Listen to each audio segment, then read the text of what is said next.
சங்கீதங்களின் புஸ்தகம் 26ஆம் அதிகாரம். கர்த்தாவே, என்னை நியாயம் விசாரியும்.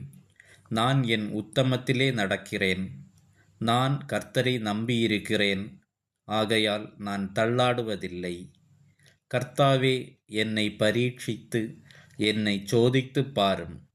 என் உள்ளந்திரியங்களையும் என் இருதயத்தையும் புடமிட்டுப் பாரும்.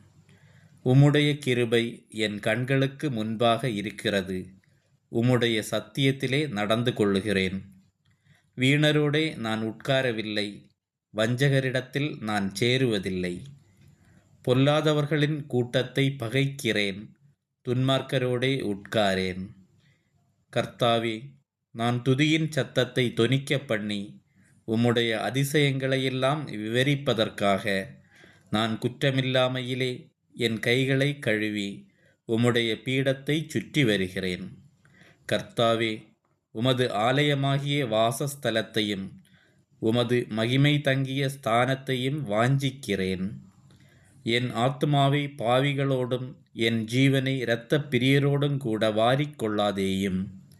அவர்கள் கைகளிலே தீவினை இருக்கிறது, அவர்கள் வலது கை பரிதானங்களால் நிறைந்திருக்கிறது.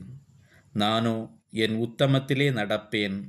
என்னை மீட்டுக்கொண்டு என்மேல் இரக்கமாயிரும். என் கால் செம்மையான இடத்திலே நிற்கிறது. சபைகளிலே நான் கர்த்தரை துதிப்பேன். ஆமேன்.